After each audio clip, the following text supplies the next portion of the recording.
Hello, this is week five's overview for Marketing 200 International Marketing. This week we'll be discussing economic variables that will impact your marketing plan. And remember, all of the variables we discuss each week, they're not within your control, but they most definitely will have an impact on your 4Ps, product, price, place, and promotion, that are the heart of any marketing campaign. The key concepts from Chapter 5 cover the types of economic systems. You should also know what is meant by macroeconomics versus microeconomics and the terms and ideas that are present within each area. And the impact of all of these economic variables on the marketing efforts is also discussed in Chapter 5 and will be briefly addressed in this video as well. A basic structure to keep in mind when you're analyzing what type of economy the country you're doing business in is operating within. The range really would go from market economies being heavily emphasizing private ownership, competition, free markets, and also as little government intervention or interference with the economy as possible. In a purely capitalistic system, market forces dictate everything. In a purely socialistic economy or a command economy, the government takes control of all assets and all aspects of the economy, such that the government makes all the decisions about what is produced and where it is sold and what the price of it is. So the 4Ps would really not be up to anyone other than the government in situations like that. The thing to know, though, is there are no countries in the world where there's a purely capitalistic system or a purely socialistic system, and different countries decide which economic systems and the mix of systems works best with their governing philosophies or their government structures that we talked about previously in previous weeks. And the chart I've included on the slide, and you can pause this slide to examine it more closely. It lays out the different aspects of capitalism versus socialism, and it also gives, at the very bottom, advantages and disadvantages to both. Keep in mind that even though in the current political climate, and not only in our country but others, people are very fervently pro-capitalism or anti-socialism or vice versa. But again, at closer analysis, just about every single economy throughout the world is a mixture of these two.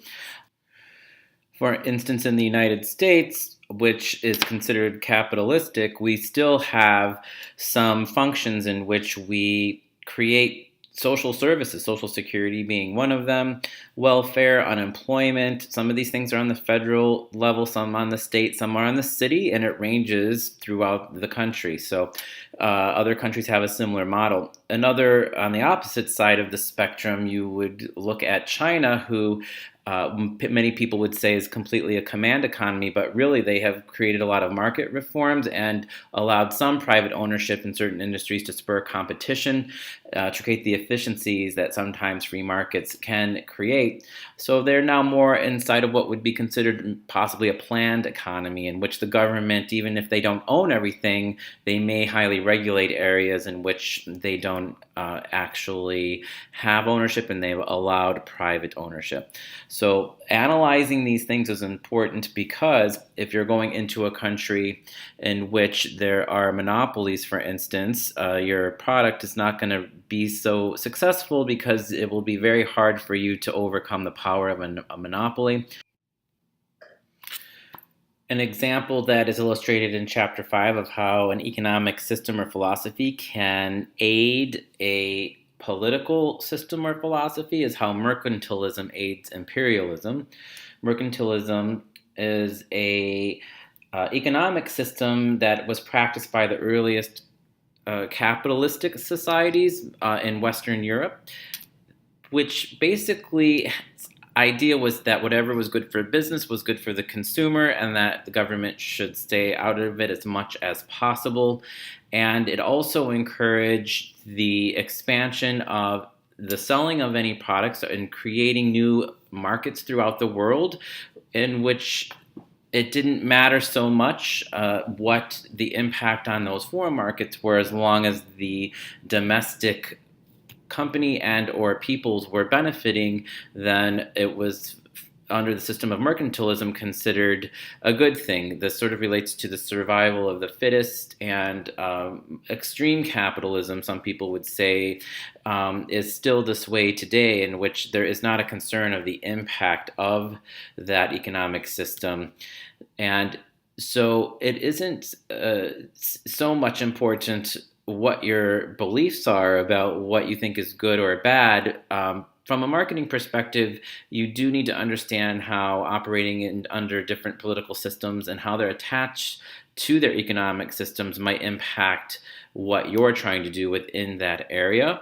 And some systems, economic systems that are not popular within local areas, might not be received so well if your brand is somehow attached to an alternate way that is not accepted by the people in which you're doing business. So again, going back to this construct of individualism versus collectivism, if your product is harming local markets somewhere, there are certain markets throughout the world where if they became aware of that, it would be very offensive to them, and then that would cast a very negative view of your brand and definitely impact your ability to do business in that area.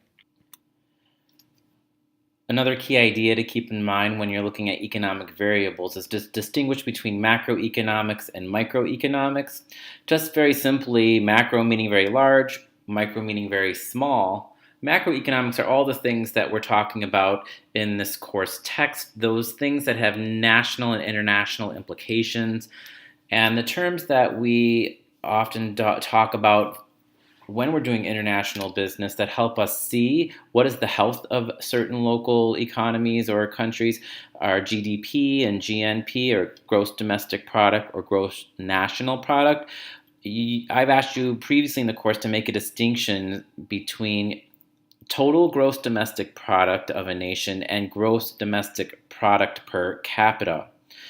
Gross domestic product and gross national product are on national level. How much goods and services and ideas is that country producing and selling?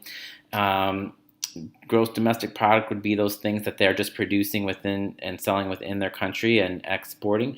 Gross national product, though, is all of the goods and services they produce even outside of their own country, which sometimes some countries don't even have the ability to collect that data, so they don't always know.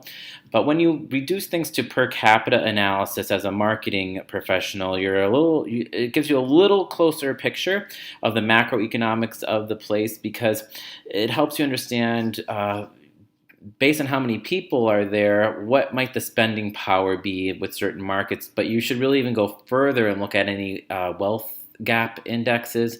In some countries, very few people own much of the resources, so you may think that there is an affluent market there that doesn't actually exist, or even a middle class market there that doesn't exist. So you really need to drill down very closely. And sometimes looking at things on a microeconomic level helps you do that.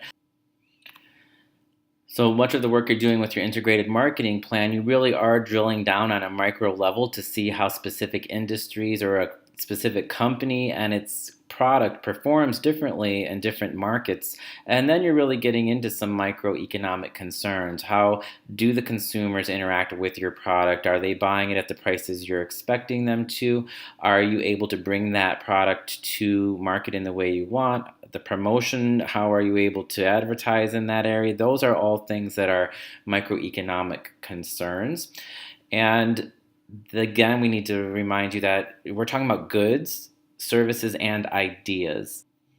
So the thing to keep in mind when you're doing an integrated marketing plan is you really are using macroeconomic analysis. For instance, legal and regulatory variables will impact your ability to bring your product to market in certain ways. But as soon as you look at it through the lens of your own product, you're looking at it through a microeconomic lens. All of the things we just discussed are market forces. Any one of these things, whether it be on a macro or micro level, will impact your integrated marketing plan or your ability to create that marketing mix to reach your target market. A key thought to hold on to when you're looking at economics is the supply and demand for your specific product. Generally, whenever there's an oversupply or too much supply and lower demand, it'll create a downward pressure on your price. And the opposite, if there's a lot of demand and not enough supply, you may be able to increase the price of your product in that place. Of course, also keeping in mind whether there are any regulations preventing that, depending on what industry you're in. That could be the case, and it could be different in each market you're operating in. Monetary and fiscal policies of the country are also something to keep in mind. Most countries now have central banks in which an entity, whether it be part of the government or independent of the actual governing structure, attempt to control their national currency, how much of that currency they print and release into their own country and make available for exchange throughout the world will impact their prices within their country. So that creates inflation or deflation. When there's too much paper money versus the amount of goods in a society, that tends to have a lot of upward inflationary pressure in which the price of the products, goods, services increases. And you will also find in many occasions there's deflation occurring within countries across the country and even within certain markets, and there are many reasons why.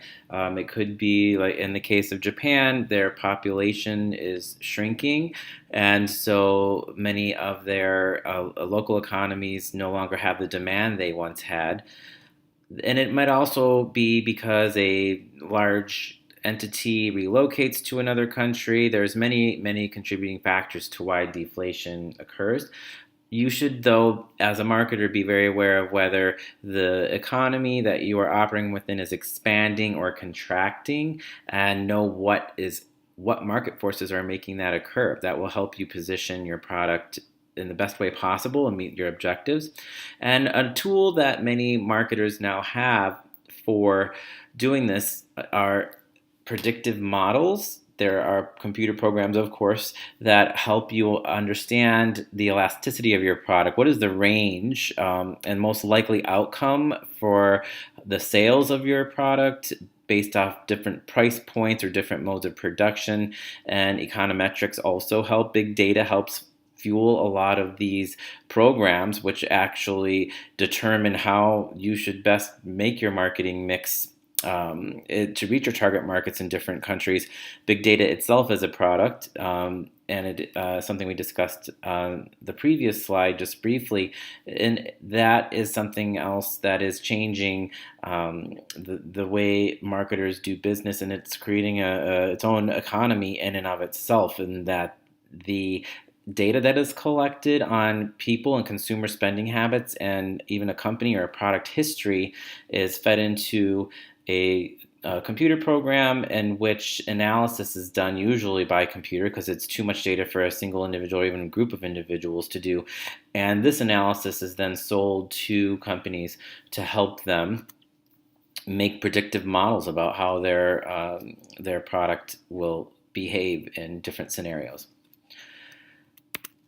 Lastly, a reminder that at the end of each chapter, there are a long list of questions for you to consider. And just like in the project descriptions, you don't have to answer every single one of these questions. The idea is to really understand what are the key patterns that are occurring or anything significant that might be something that you know you would need to address in a marketing plan. So, and I know that is sometimes hard because you want to be very comprehensive. What you really want to do as a marketer is be able to pitch what it is you think will best meet the objectives you set, and that is next week's assignment, where you really do have to state very specifically what are some measurable objectives for your marketing plan. Again, please reach out to me if you have any questions about any of your assignments. I'd much rather you give them a try and then ask for the opportunity to make them better than to just not do them at all in the first place. So please give me enough time ahead of your due dates to be able to respond to you, and it would be my intention to make sure you have as much success as possible. Thanks and take care. Have a good week.